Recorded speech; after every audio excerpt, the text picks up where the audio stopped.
Describe a memorable journey you have taken.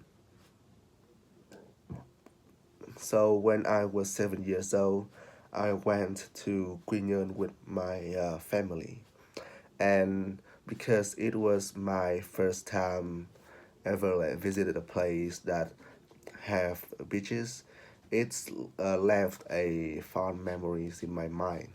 I remember we like my family and I we stayed in a resort, and it's just mind blowing to me how like the air is fresh, how much freedom I have when like opposed to like Hanoi where I live, where everything is really cramped and really noisy. There are scooters and cars all over the place. Here, it just feels really peaceful, and for a 7 years old, a whole new wonderful world opens up in front of me. And the main attraction for me, of course, is the beaches. Uh, I remember the first time I stepped my foot on this sandy on the sandy beaches of Quy Nhơn. It was amazing. The sand was really soft, and I love the kind of yellowish, shiny yellow color of it, and the crystal clear water is something that I very enjoy. Now, most of the beaches later on in my life I have visited, they usually, most of them are very salty, and when I come back from swimming, for example, it always feels really sticky. But it's just something very special about the water in Quy Nhơn. It was only have a mildly salty flavor. Almost sometimes it's almost left a kind of sweet aftertaste. It's really weird, and also it doesn't feel as sticky as like let's say from like Cat Ba Beach. So it was really incredible to me that I get to visit a place like this. Uh, I remember it's also because that it's kind of like my first step out of the comfort zone. Because I haven't s- seen any like things similar to like a beaches from to a beach my whole life until that moment, and it felt a bit overwhelming when I first see it. But then when I was brave enough to touch the water, it feels amazing, and it's kind of give me a sense of achievement. Overcome your fear, feeling of overcome your fear and finally find the enjoyment in the thing that you initially were afraid of. So that's my story. How has travel changed in recent years? Well, to be honest, I think that traveling has been more or less the same in the recent years. Perhaps the only like minor changes, if you can call that, is that people, places that are frequently like you know recommend or talk about in the social media will receive a lot more tourists, which I mean, it's a pretty like straightforward uh, idea. It's not something mind breaking. But I just want to say, like it's not just places, but also like the same thing can be said for like hotel and other services, things that are being advertised or being reviewed on the internet, like or social media, like TikTok, for example, will more likely to persuade people to give it a try. So is that. What are the benefits of traveling for young people? Well, the I think the first and also the most important benefits it's that it's led people to broaden their horizon. By traveling, not only that you learn about another country like cuisine or architecture or stuff that are in broad and on your naked eye. You can see with your naked eye, but also learn about people's around the world. Learn about people mindset, their culture, things that are a bit more abstract, which give you not only more knowledge, you know, which not only increase your knowledge, but also I would say it's kind of like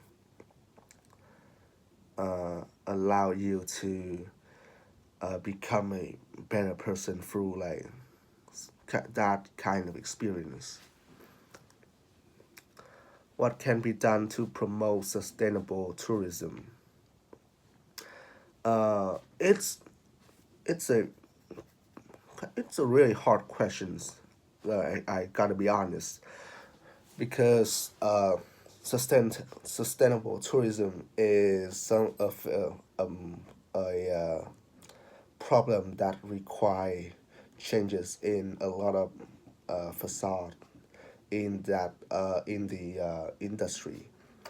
For example, the people who are involved in consuming the service, for example, I think there should be more fine and punishment to those who, like for example, litter and damaging the locals' properties and environment,